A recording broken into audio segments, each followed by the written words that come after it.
Pittsburgh Steelers fans, welcome to another episode of the Steelers question and answer session, the Steelers Sunday night Q&A. This is Jeremy Betts, and I am joined by a first-time guest on the show, Bradley Locker. What's up, Bradley? Welcome to the Steelers Sunday night Q&A, man. How you doing? Doing great, Jeremy. Thanks so much for having me on. It's kind of a slow part of the NFL season. I feel like the time between OTAs and training camp, but also a good time to reflect a little bit, enjoy some time away from football. But also, I mean, we're avid Steelers fans. We can't spend too much time away from the game either. So to answer all these questions in advance of training camp for sure.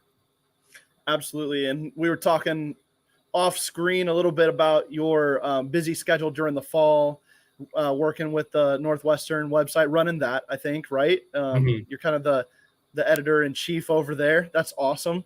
And I'm sure some great experience and getting to work with Northwestern that way. You're the college you attend. That's pretty cool. So fantastic work that you do there. And thanks for joining the show.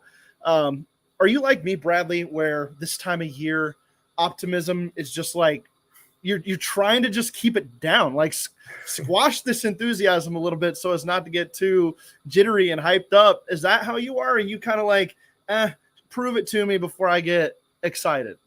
I feel like I'm probably a little bit more in the middle. I think there definitely is a lot of optimism I have about the Steelers this year, but I know before this, I was reading your article about the AFC teams that you would take over the Steelers, and I feel like when you take a broader look at the AFC, it's a little bit daunting, and the Steelers have a lot of questions to answer themselves and are counting on a lot of people to stay healthy, and obviously had a good offseason, and I think most Steelers fans, most NFL fans would agree with that. But I mean, I think I'm just always excited about football season and seeing what happens in the preseason for sure. But no, there's definitely optimism, but also I think a mix of realism too, that, okay, well, I got to see what the Steelers look like before I can make any sort of realistic evaluations too.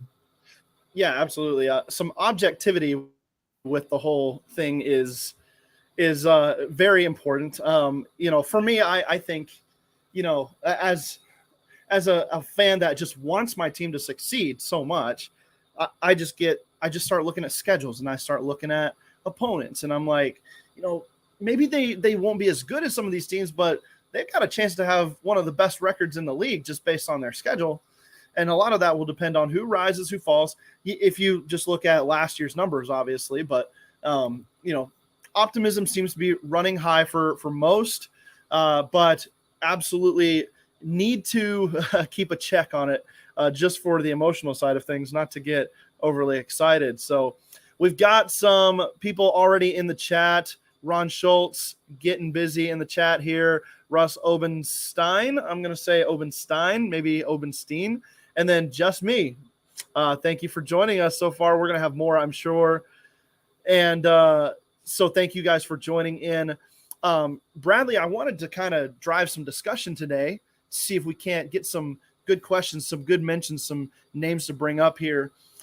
The Pittsburgh Steelers have, a team that many of us think with a good season can compete for something special. Maybe not a Super Bowl, but, maybe they can surprise some people, get to an AFC title game. Maybe they can win this AFC North division even. I don't know what the ceiling is necessarily, but there are specific players that matter more to this team. So, Bradley, I'm going to open it up to you right now. We're going to kind of go with an old Dave Damashek, for those who are familiar with the famous Steelers fan who is a radio personality, has his own podcast, the -3 podcast, used to work for NFL Network. If you're famous with his Jenga pieces show that he did every year, we're going to kind of focus that in on the Pittsburgh Steelers, and not necessarily saying that these guys are like all going to actually be a Jenga piece, but who could be, who kind of rises to that level in your opinion, Bradley?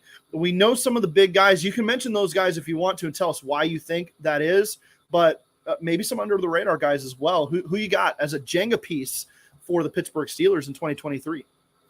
I mean, you touched on those quote unquote untouchable guys that if they go down, then the team is pretty much doomed. And we saw that last year with TJ Watt. I mean, the 10 games that he missed, it just was not nearly the same level of defensive ferocity, the same pass rush. The entire team just had a different energy to it. So obviously TJ Watt, Minka Fitzpatrick, Cam Hayward, all those guys need to stay on the field and And if they do, good things are going to follow, certainly. But another guy on that defensive front that has been in conversations this offseason has been Alex Highsmith after his outstanding season last year, 14.5 sacks, is in line for a big extension. And based on our own Jeff Hartman's reporting, it sounds like things are going pretty well on those fronts. But I really feel like Highsmith and Watt are such an excellent tandem, one of, if not the best, edge rushing tandems in the league. And the Steelers all offseason have been trying to add depth behind guys like Watt and Highsmith. They drafted Nick Herbert, who's actually a guy I'm pretty high on out of Wisconsin, of the Big Ten in sacks last year, has a lot of good raw traits. They brought in Marcus Golden as a veteran kind of OLB3 on the team. But I feel like if one of Watt or Highsmith goes down, then that chemistry that the two of them have will shatter. The entire front seven will suffer. The defense will suffer. And there's, again, not a ton of proven depth behind a guy like Highsmith. So I feel like you really need him to stay healthy. He's not only an excellent pass rusher, a really good run stuffer too. And I feel like we're going to continue to see him grow this year as a leader on this defense, as we know his numbers are phenomenal. But if he can elevate it a little bit in terms of, hey, the NFL is going to take notice of this guy. It's not just TJ Watt's sidekick. You have a legitimately really good all-pro caliber edge rusher. Then I feel like that's only going to do better things for the Steelers. So I feel like for me, Highsmith, I don't think he's an unknown name in football circles at this point, but I feel like Steelers fans are higher on him than most other people are. But I really feel like he is really crucial to the team's success this year. I agree with you there. And, we do tend to, in the conversation of the who's really important on the defense, you do kind of overlook Highsmith a little bit just because of the star power along that front line there. Cam Hayward and TJ Watt really taking up the headlines on that side of the ball for the most part, so I would tend to agree with you there that his presence on this defense is kind of, in coalition with or coordination with TJ Watt. These two guys are the driving force of what the Steelers want to do scheme wise on defense, which is just crash pockets and create havoc up front so that the young secondary, the athletic secondary can take advantage of opportunities for turnovers, takeaways, and set up the offense with a short field. But, you take away Alex Highsmith out of this, and I like the fact that they brought in Marcus Golden. It was looking a little more bleak before they did that to boost the pass rush as the third guy. But without Highsmith, you definitely lose an edge, no pun intended, on your defense with his skill set. So Vinny says, can't win without TJ, Minka, and Kenny. That's my big three, in my opinion. I was going to jump in here with Kenny Pickett. It's kind of obvious. But if you were to ask my podcast partner on the Steelers Fix, Andrew Woodbar, he thinks that Mitchell Trubisky has the ability to keep the Steelers in contention, even if Kenny Pickett were to miss some time. But I think if you want to take the Steelers from competitive to contender, because last year I'd say they were competitive, right? They had a coaching scheme advantage over most teams, specifically experience advantage in Mike Tomlin, and then the defensive advantage in most cases. But when you start talking about this year and taking the Steelers to the next level, Kenny Pickett has to be not super special, not like a elite, but he's got to really jump it up there to a level Mitch Trubisky's never been. And if we see that, that's what takes the Steelers to new heights. If we don't see that, then he becomes a Jenga piece. You pull Kenny Pickett out, whether that's injury for a long period of time or whether that's just his performance doesn't take a step up, then the Steelers kind of find themselves treading water a little bit in 2023 as opposed to taking a step forward. And that could be very important for the team's success. We've got, let's see, I'll put Sherry Richards up here, says Larry Ogunjobi must stay healthy this year. And I like that. I think when he is healthy, he's a difference maker. What are your thoughts, though, on Bradley, on Larry O?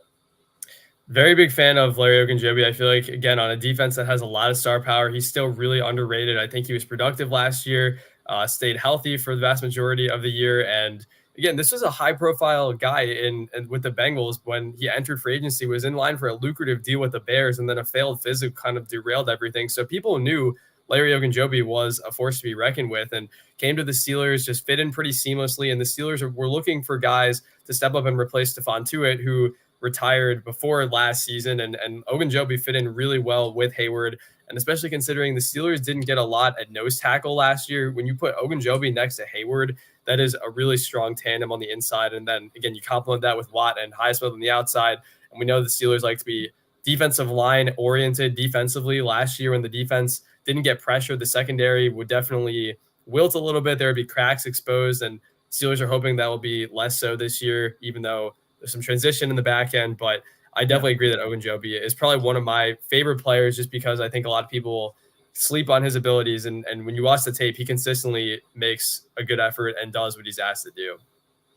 Yeah, I think that's a key point right there. He does what he's asked to do. He doesn't overreach. He plays hard every play. He's just a guy that is consistent. And there's, some people pegged him as kind of a pass rush specialist, not really going to be helpful on running plays. But I think he showed last year that he can really be a multiple tier player as far as what you ask him to do. And what I really love is that you've got Cam Hayward, Larry Ogunjobi, two established veterans with success in the league. And then you've got a litany of just young, explosive guys beside them. And that's going to help Keanu Benton and the rest of those guys that, just need a shot to get on the field and show what they can do. When you've got that consistency beside you, then maybe DeMarvin Leal comes in and he can play a little bit more free. He can play to his athleticism and his strengths because he's not having to hold the fort down. He's just out there to make plays. You know what I mean? So I think when you factor in the experience of those two guys and how they'll rotate on the field with these younger guys, I think that their importance just is magnified here as well. I wanted to bring this up because you mentioned Nick Herbig and being heavily involved in the Big Ten as a Northwestern student and writer here. Tell us a little bit about why you might be like Russ here and think that Nick Herbig is going to surprise people.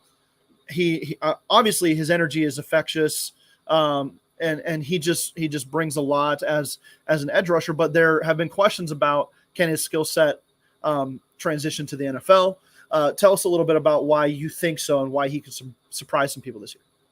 Well, I think the first time I saw Herbig was when Wisconsin played Northwestern in October, and it was a hideous game. I believe it was 42-7 Wisconsin. So don't want to remember too much of the score in that one, but I remember Herbig did have a really nice strip sack on Northwestern quarterback Brendan Sullivan and was working against Peter Skronsky, a first-round pick for most of the game. And again, you don't really lead the Big Ten in sacks by accident. And when I had the chance to break down Herbig's tape for BTSC, I really came away pretty impressed. And I think a lot of NFL draft pundits felt like Herbig was a guy that probably would have gone higher if not for some arm length measurement questions, because some people thought he projected better inside because of that.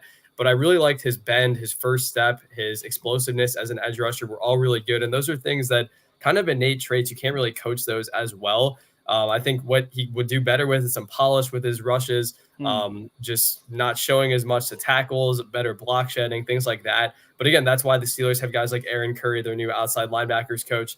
And again, Carl Dunbar, a really good defensive line coach. And I feel like Herbig has the raw traits you want in a young edge rusher. He comes from a fantastic program in Wisconsin. Obviously, we know Wisconsin produces NFL edge rushers that are really good. Not only TJ Watt, JJ Watt, Zach Bond, even of the Saints, guys like that have done well in the league. And I feel like Herbig, I don't know how much I'm going to expect of him of this year, assuming that Watt and Highsmith stay healthy. And I hope the Steelers keep Highsmith long-term. I think everybody wants that for him to be a Steeler for as long as possible based on his continued ascendance. But I do think Herbig could be a good situational, like third down, sub-package edge rusher. It could definitely turn some heads this year. And I think he could be in line for a big preseason too. He could be kind of the Steelers preseason darling. We've seen some players like that before. So I like that.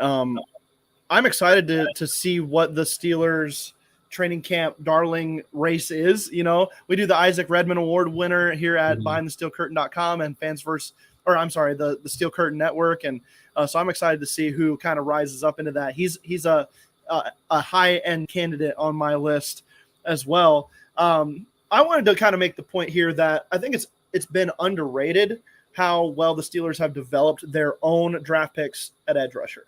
And, you think about the big names of like James Harrison, Joey Porter from the early 2000s, and even going back further. I mean, you've got edge rushers for days, but then you just look at even more recent history with Jason Worrells. He developed into a really good outside linebacker.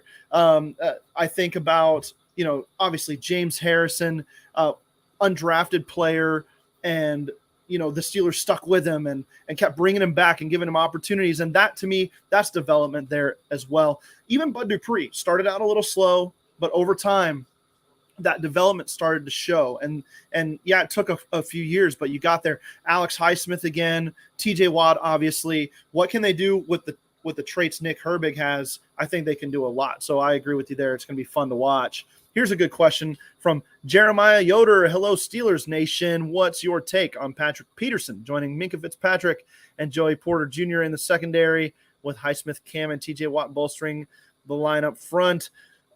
I mean, this is a defense that could be special.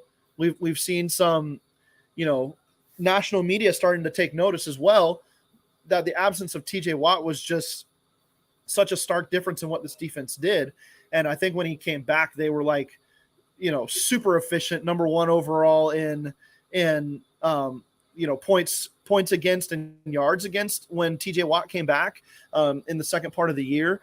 So what do you think, Bradley? Do you think this team can field a number one overall defense? What do you think about Patrick Peterson, how he fits into this whole puzzle here?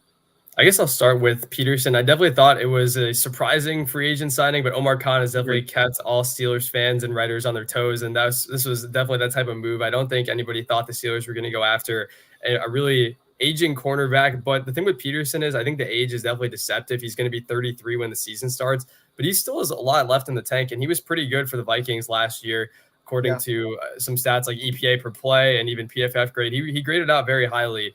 So I'm excited to see what he does. And I think it was very obvious the Steelers brought Peterson in to be a mentor to the young cornerback they were going to draft. They didn't hide it really much that they were going after a young cornerback in the draft, and everybody kind of knew they needed to do that as well. So I think he's going to be the perfect mentor for Joey Porter Jr. And I was just amazed that the Steelers got Joey Porter Jr. at 32. I guess 32 technically. But I think Peterson should be, I'm projecting him to be the team's number one corner. I think the Steelers have a pretty solid cornerback room in secondary. I guess I'm a little questionable about the safety position next to Minkah Fitzpatrick. I'm assuming it's going to be Devontae Caseys. Might we see someone like Keanu Neal, who I've written about for BTSC? I think he's going to be more of a dime linebacker type, like the Terrell Edmonds type, but will he play in the back end?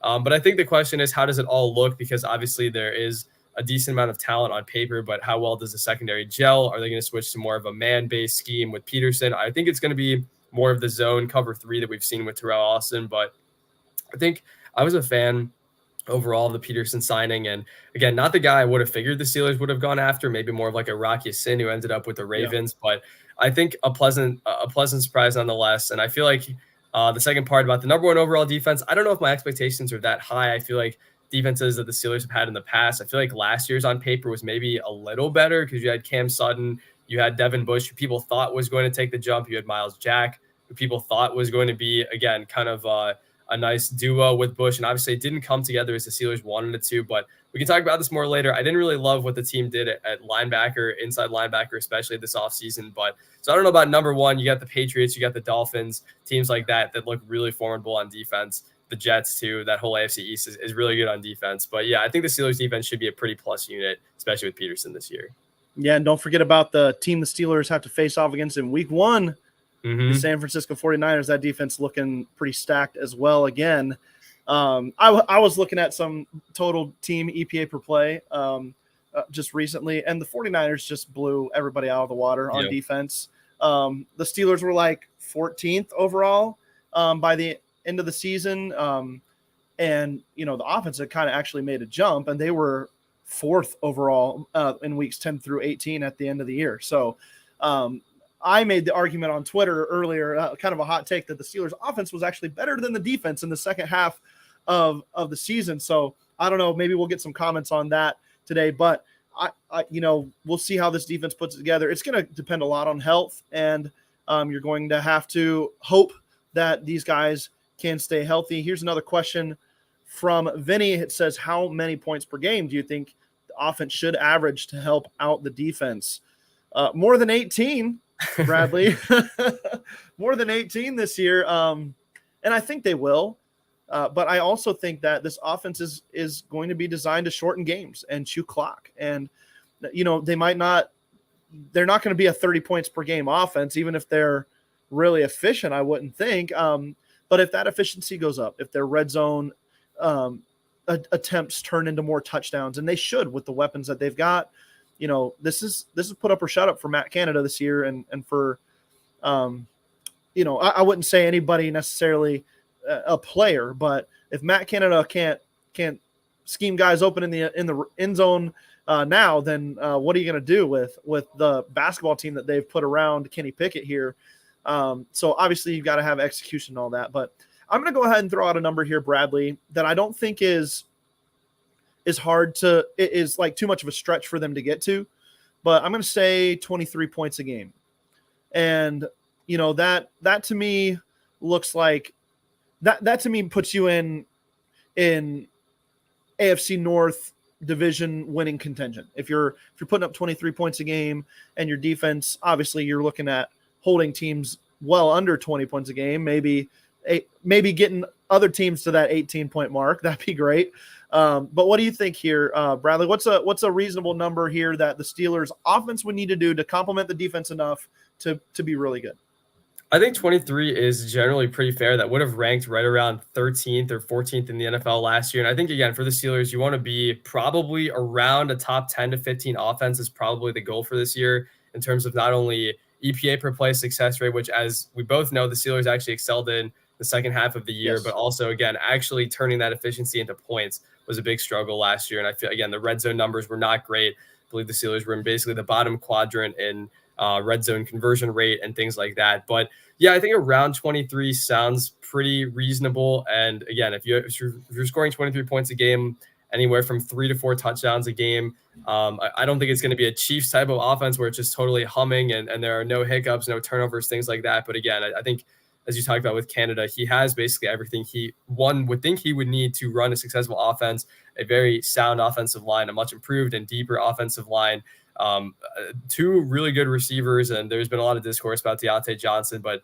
the tape doesn't lie. The numbers don't, the advanced numbers don't lie that he's a very good receiver. The touchdown production might tell you otherwise, but touchdown production is a whole separate conversation. But you have a really good running back in Naji Harris, who I can talk about Harris for a long time and why I think he's going to be in for a really big year this year. But I do think it's definitely time for Canada's unit to show the capability that it has, and a lot of it is definitely on designs and things like that. But I actually think the Steelers offense found, as you said, kind of an identity in the second half of last year, a little bit more ball control.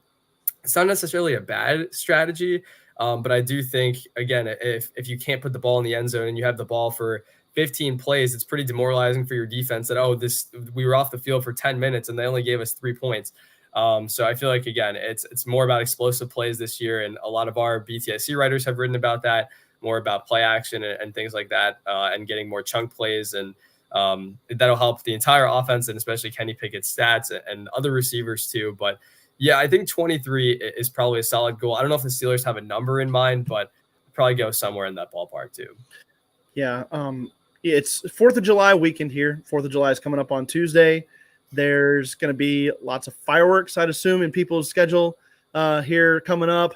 There better be some fireworks on the Steelers schedule this next year from this team as well. Getting, like you said, some of those explosive plays to complement what should be a very good clock churning offense.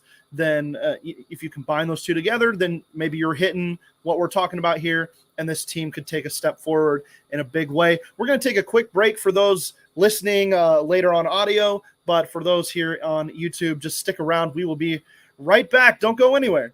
The Steelers Q&A is coming back. And we're still here. We're back on the Steelers Q&A Sunday night, having a good time with Bradley Locker, talking some Steelers football here. I've got another question that I just pulled up the list here, and I'll read them off. Bradley, I don't know how familiar you are with the list of Steelers undrafted rookies, But so I'll go ahead and read them off here just for those listening to have an idea. We've got a quarterback in Tanner Morgan out of Minnesota. David Perales, linebacker out of Fresno State, excuse me. And just by the way, I'm terrible with names, so this could be the worst butcher job you've ever heard, but you get the idea. James Nyamweya out of Merrimack, defensive end. Monte Potabom out of Iowa, a guy you might be familiar with, Bradley. Jordan Bird, thank you very much for an easy name. Wide receiver out of San Diego State. BT Potter, kicker out of Clemson. Trevor Downing, center out of Iowa State.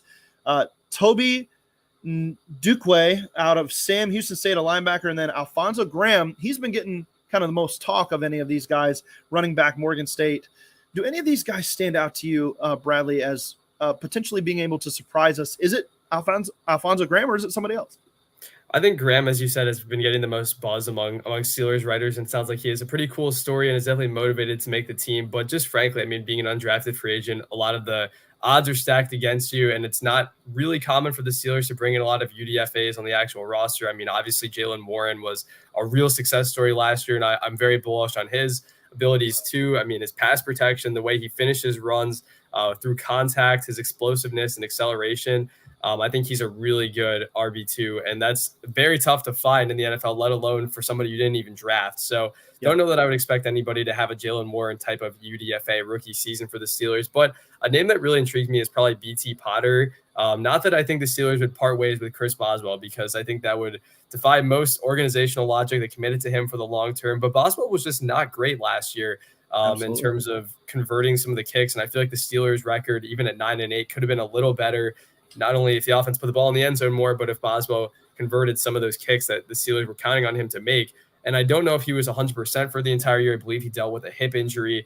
But Potter was a pretty big-time guy at Clemson. Obviously been in a lot of high-stakes games with the Tigers. And I feel like if Boswell does not get off to a great start in the preseason or in training camp, could open the door for somebody to like Potter to not necessarily win the kicking job, but at least make things interesting for the Steelers. I know punting, probably a similar situation after the Steelers brought in Trey Mann, former Jets punter. And again, I don't think the Steelers are going to move on from either Presley Harvin or Chris Boswell, but if you're looking for a possible entryway, I feel like BT Potter could possibly get some time and maybe at the very least stay on as a practice squad type of guy. Yeah, he's an interesting player to watch for sure. And Chris Boswell, it flew under the radar a little bit with the offensive struggles overall, but had his worst season since the debacle of 2018, where many fans were like, this guy needs to be gone. And then he had such an amazing bounce back. We'll see if he can bounce back again in 2023. Here's hoping, because he's a huge part of this team. And when you can rely on him putting up 3, then it takes some pressure off of you as an offense for sure. I just think, Alfonso Graham, I'm going to just stick with him because he brings a speed element that the other 2 guys we talk about in the Steelers rotation don't really have, like that 5th gear. You know what I mean? And Jaylen Warren is quick, powerful, twitchy, but he doesn't have that next gear either. He's not necessarily the home run hitter that Alfonso Graham could be. So, it's going to be hard for him to see the field even as an RB3 unless there's an injury. But, he's got a shot to show some explosiveness. You got to like his enthusiasm and his style of play. I think the Steelers will be excited to watch him get better and show what he can do in training camp, which, by the way, it's July. Training camp starts this month. People, It's coming. It's crazy that it's already almost here. Looking forward to it. Here's a good question from Russ Obenstein. He confirmed that I got it right the first time, which is great because I hardly ever get names right the first time. So I'm feeling myself tonight a little bit. Guys, if O-line makes improvement, can Naji get 1,300 on the ground? Bradley, this is a tall ask, but especially with a guy in Jaylen Warren that's going to split carries with him. But with how run heavy we expect this offense to be, does it make sense? 1,300 on the ground for Naji at a higher yards per carry clip maybe than we've seen in previous years. Does that sound like something that he can pull off in 2023? I think that's definitely pretty reasonable. I mean, his rookie year, he had 1,200 yards on 307 attempts. And I think one of the big criticisms of Najee so far has been not only his efficiency, neither year in his 2 years in the NFL has he been over 4 yards a carry, but also the advanced stats, he was below average and rushing yards over expected. So if you were given the exact same rushing lane for, I think, an average running back, what would he get? And Najee was, again, subpar in that category. But I feel like, and I have to see how it would break down week by week, but I feel like in the early part of the season, Najee had that foot injury in training camp last year. I believe had a foot or a plate put into, I think it was his shoe, like a steel plate in his shoe that he did not look like himself in the first half of the year. His vision was definitely subpar compared to what we've seen from Najee. He didn't look as good on the first step and in terms of making decisions and cuts and things like that. And it feels like in the second half, he definitely flipped the switch a little bit, was a lot tougher to bring down, running with a more aggressive and I guess organized rushing style that he saw the hole, he attacked the hole, and oftentimes broke a tackle along the way. So the fact that Harris was able to get over 1,000 yards last year, again, the touchdown production, only 7 in each of his first 2 seasons. And I believe he's the first running back since Chris Johnson, according to some of the past research I've done, to have 270 carries in 2 straight seasons and have no more than 7 touchdowns. So again, I feel like you would expect him to maybe get fewer carries this year, again, with the emergence of somebody like Warren, but I think 1,300 yards is probably what I'm expecting. I'm expecting him to finish as a top 10 running back in the NFL this year, and not just fantasy-wise in terms of people's rankings. I feel like there is some room open in that conversation. A guy like Jonathan Taylor did not have a great year last year. We know how talented he is. Again, Travis Etienne, another kind of same type of conversation. Will he make the jump? But the fact that Harris has been over 1,000 yards his first 2 years, the fact that the Steelers significantly upgraded their offensive line, will hopefully be more balanced this year, face fewer stacked boxes, things like that, and will have an actually good RB2 behind him, and one that teams have to fear as well, I feel like is only going to help his case to be a more efficient runner and to have a better season overall. I like it. Give me your I'll give you this first. The Steelers had 500 carries in 2022 for 2,073 yards, and that ranked 1, 2, 3, 4, 5, 6, 7, 8, 9, 10, 11, 12, 13, 14, 15, 16, 17th in the league last year. Okay, sorry for my slow math there. 17th in the league. Do they eclipse that this year, or do they fall under? Is this what's your over under here of the 2,073 that the Steelers got in total rushing as a team last year? I will say over. I think Warren has more consistent production this year. Again, I think Najee will make a jump and start to really turn some heads. And also, don't discount, I think, some more jet sweeps from a guy like Calvin Austin, some more reverses. We know he has a lot of speed. Gunnar Olszewski has some good speed too, assuming he stays on the roster. Even a guy like Allen Robinson can maybe take a jet sweep in the end zone or something like that. So I feel like that number is probably going to go up with just a better offensive line. And again, an offense that I think is going to be more productive overall.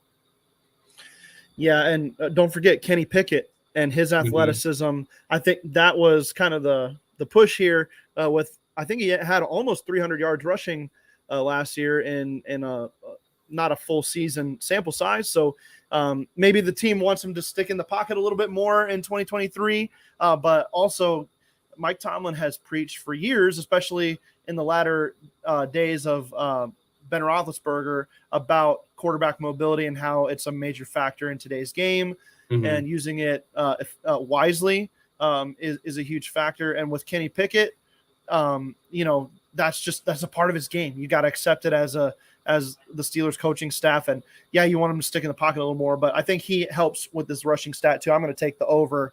I think they beat that. I think they could be a top 10 rushing offense this year.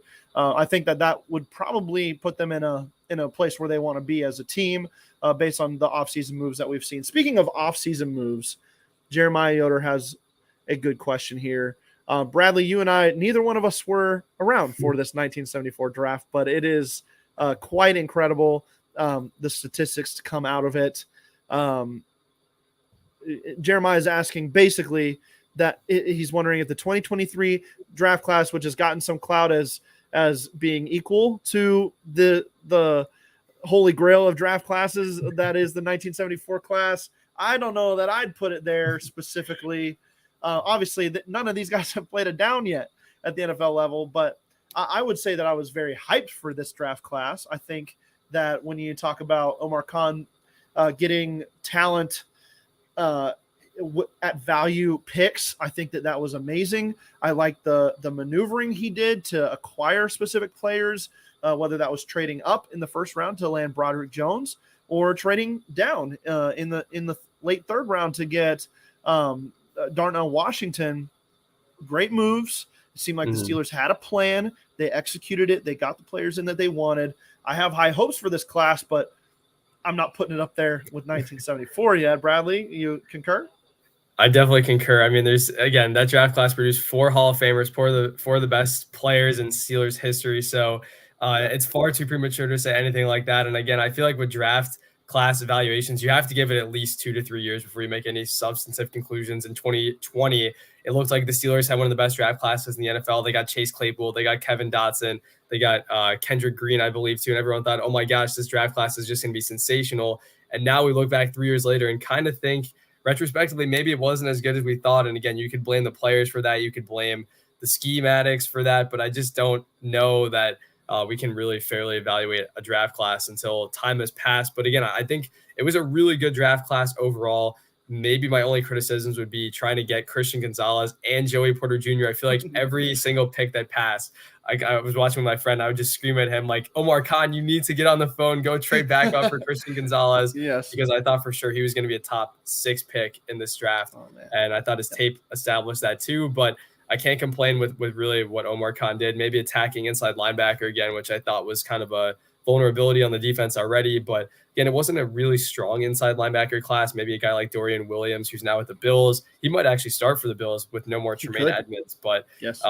Maybe if you wanted a sleeper type like Henry To'oTo'o, I didn't love him out of Bama, but maybe he sees some snaps with the Texans and D'Amico Ryans. But besides inside linebacker and Christian Gonzalez, I didn't have too many nitpicks with this draft class. But yeah, not close to 1974, at least not yet.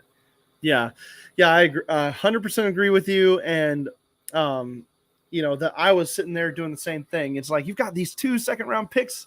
Let's jump up and get Christian Gonzalez. He's still falling.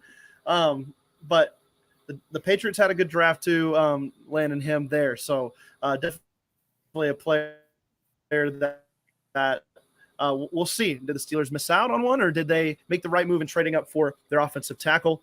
I wanted to kind of go back to our top topic that we were talking about to start the show before we answer a couple more questions here, because you're talking to offensive line a little bit. Let me pose this to you, Bradley, and see what your thought is. Mason Cole goes down with a big injury, and he's going to miss a lot of time. Could he be a Jenga piece on this offensive line? If you're now relying on like Kendrick Green, he probably is not the first option to come in at center. You probably get somebody else to do that. Maybe Nate Herbert can do it. I don't know what their plan is there. If you lose Mason Cole, but I don't know if it's Kendrick Green coming in. Is the rest of the offensive line good enough to kind of cover something like that up, or could he be a piece that you lose Mason Cole and Kenny Pickett starts to get a little nervous behind that offensive line? What do you think?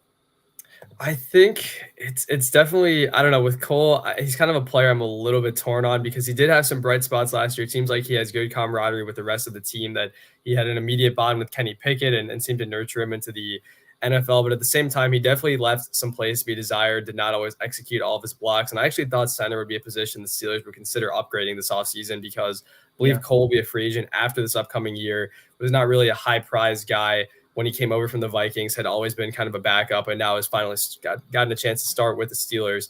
But I think if Cole goes down, I would say probably James Daniels slides over to center. I believe he played center at Iowa, if I'm not mistaken. And then you could insert a guy like Herbert at right guard. So you probably want to maximize your talent. I feel like there are very few situations in which Green would see the field, quite honestly, after the disaster that was his rookie year in 21. But I think Cole, I don't know if he's as much of an indispensable player to the offensive line as someone like Daniels is at right guard, very quietly one of the better guards in the league last year, and has been really a steady player over his entire time. Still very young too. So I feel like if Daniels goes down, that's a big problem. And yeah, you have Herbert, who is pretty versatile, could play left guard, right guard. But I think if Daniels goes down, there would be a lot of concern compared to somebody like Cole. Sure. I agree with you there. It's just, this offensive line, I think the depth is better this year, but they got to gel together, and they're probably not going to have the same injury luck that they had last year. I mean, that was almost unprecedented for all of those guys to play. I think the only person who missed a snap was Chooks Okorafor for the majority of the season. Yeah, so unbelievable stuff there that the Steelers had in 2022. Too bad it wasn't with better players overall. All right, this is a good question. Does anyone know anything about offensive assistant hired? I think he's talking about Glenn Thomas, right? Yes. That the Steelers hired. Are you familiar with him, Bradley, at all? Not a ton. I'm hoping to dive into some of what he does more as before the season goes along. But I know our own KT Smith did a good breakdown of him, and it sounds like it's attacking more of the middle of the field. And in some of the early research I did on him, I believe he was at Arizona, and I want to say San Diego State too. But I know at least one player had said that he had kind of opened his eye to watching film as nobody else had before. So I feel like, again, it's a good hire as an offensive assistant. A lot of people wanted to bring in like a Byron Leftwich type to help Matt Canada because he seemed to figure out the running game. I actually really liked some of the concepts he used to build off one another, some complementary looks with the split zone. He would have motion, but then have different looks off of that. I actually did think he did a good job with that. But again, the route combinations were really not where they should have been. A lot of times just attacking one spot on the field, not a lot of confusion for defenses, not a lot of eye candy or pick plays, things like that. So I feel like, again, Thomas could very well be the offensive coordinator in 2024 if Canada is not kept. And I feel like I'm interested to see what the two of them do together because they're pretty long-time college coaches looking to transition their talents to the pro level for sure. Yeah, from what I gathered, he's kind of coming in to help with the passing game, like you mentioned, kind of on a much lesser scale, be the Brian Flores for Matt Canada that Terrell Austin had last year.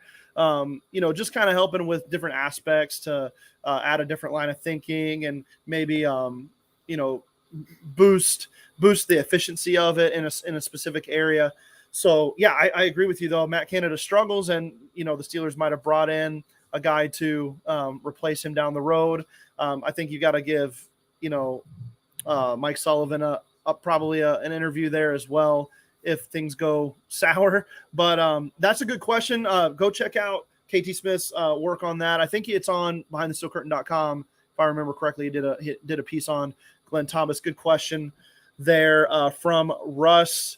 Looking through to see if we got some more questions here. It was actually Arizona State and UNLV. I knew it was somewhere out west, but I wanted to make sure I got the schools right. Okay, gotcha. Yep, good deal. Good quick research there. Yep. All right, Vinny's got another question for us. Is this going to be a top 5 defense this year, or will it be like 2021 when we couldn't stop the run? Let's focus on the weakness side of this, since we've already covered whether or not we think there will be a top unit in the league. We've established they have the ability to, but maybe not necessarily number 1 overall, something like that.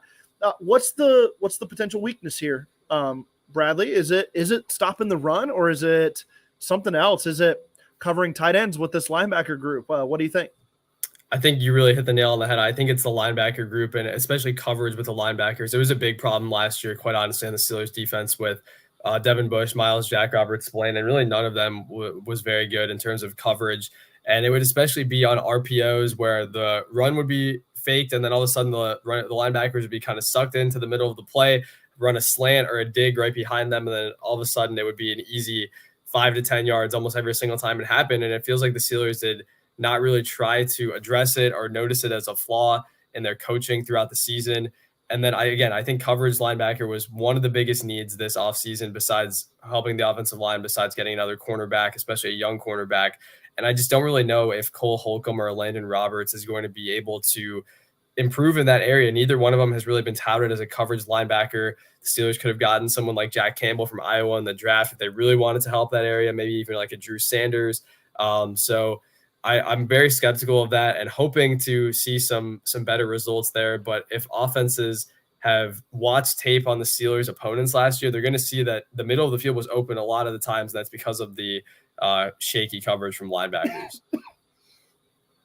Yeah, I absolutely get where you're coming from. I think, excuse me, the Steelers kind of designed this defense for the AFC North. And I know you've got Mark Andrews there, but Irv Smith doesn't scare you, in Cincinnati, and Njoku in Cleveland. I mean, he went off against the Steelers last year, though. That's true. Yeah, he's had some good games. But the guys make plays on the edges in or on the outside in Cincinnati with Jamar Chase and T. Higgins out there. You've got these mobile quarterbacks as well. Even Joe Burrow has good mobility, but Deshaun Watson, Lamar Jackson, the linebackers that they picked, excellent rushers, keeping contain, kind of being able to get sideline to sideline to spy these quarterbacks. Maybe that was the play here, but you're right. They're sacrificing something in order to go with that type of look.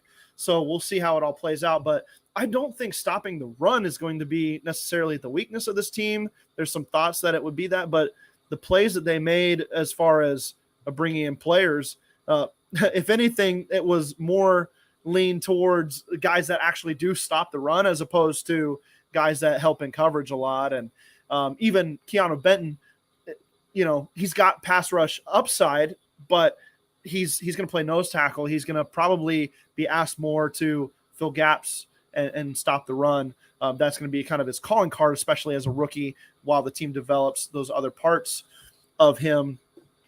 Let's get to one more question here before we try to close it out, wrap things up. Sherry Richards asked, what impact does Quantic Caseys make, hopefully playing a full year?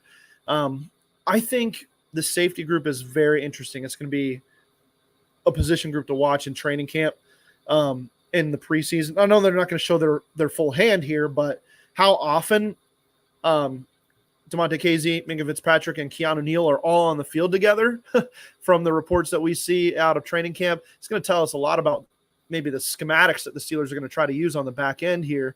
And I think KZ has been underrated as a player throughout his NFL career. And he's getting a little older, but if he's healthy, Bradley, does he make a good impact on this team? Do he and Keanu Neal together eliminate the loss of Terrell Edmunds, or is this a unit that's going to need some transition time? I feel like I'm skewing more toward the transition time just because I think, again, Edmunds was a really, really underrated value of this defense. I mean, he basically did everything they asked of him. He covered pretty well, was really good down in the box, was even sometimes used to rush the passer and make tackles down low too. And again, I feel like Neal is probably going to be tasked with doing more of that, but he's had some injury concerns in the past. Edmunds has been a very durable player, and he's also more athletic and a little bit younger. But I think what's appealing about KZ is that he's really just known for being a ball hawk, and that's exactly what Minkah Fitzpatrick is too, on top of being a very well-rounded safety. But KZ just had 2 interceptions last year and only playing 9 games, starting 4. And I feel like we saw glimpses of his talent, had some clutch plays for the Steelers as well. He just has kind of a knack for finding the ball, and that's going to fit well with Fitzpatrick, but maybe we might see Fitzpatrick play more in the middle of the field. You like KZ kind of be that true free safety and the center fielder, especially the Steelers liked running. Their favorite play was cover 3 buzz on defense, which meant that one of the safeties would go back, the other one kind of play more of the middle hook area of the field. So maybe we see Minkah play the robber role of sorts and KZ play back a little bit more this year. But you're right. I think KZ has been a guy that teams have liked for a long time. I mean, Dan Quinn had a penchant for him, clearly brought him over to Dallas with him after playing with him in Atlanta. And a guy that definitely has talent, whether or not he's able to tackle better and if he's able to stay healthy, as you said, because, again, he had an injury for the bulk of last year. It's going to be fascinating to monitor. But I feel like probably going to be a little bit of a transition in the secondary overall. No Sutton, obviously, and losing Edmunds too. But I feel like if everything comes together as planned, then there shouldn't be too much in terms of things that have been lost in the Steelers secondary this year. I like it, Bradley. And as always, your analysis, very spot on. Appreciate you joining me this week, man. And tell us a little bit about what you've got going on as we wrap things up here, what you're doing for Behind the Steel Curtain. You got any other podcast appearances on the docket? And tell us a little bit about what you got going on for the Northwestern site, and tell us what that site is. I don't know off the top of my head. Yeah, well, I'll start with the Northwestern side of things. It's Inside NU, 2 words. That's We're right. Northwestern's SB Nation site, so always have fresh content coming out. Some July 4th theme stories that are in the works in the next few days. Really, every Wildcat sport we try to cover earnestly, and Wildcats won the women's lacrosse national championship, so lots of fun stuff with that we've done. But in terms of Steelers stuff, actually working on something tonight about how the Steelers can have some better pass looks out of 13 personnel with 3 tight ends, maybe a Pat Freiermuth, Darnell Washington, Connor Hayward type of situation, because it can be pretty effective when all 3 of them are on the field. So trying to find some unique lanes and Steelers coverage, and lots of time before training camp starts. Also hoping to do some feature stories as well. So be sure to stay tuned for all of that. But always appreciate having me on and being able to share some of my thoughts on the Steelers, which are very frequent in my own head, but good to get to enunciate them with somebody who's like-minded as well. Absolutely, man. Thanks again. And thank you to all of our viewers, listeners, for making this show possible. Your questions, your comments, they drive this Steelers Sunday Night Q&A. We'll be back next week. Don't know the guest yet. We'll have that for you next week, so it'll be a surprise. But Bradley, again, thank you so much for joining. That's going to do it for us here on the Steel Curtain Network's Steelers Sunday Night Q&A, where we talked official from me and Bradley, Steelers Jenga pieces for 2023, and a host of other topics. Thank you guys all. We'll see you next week on the Steelers Sunday Night Q&A.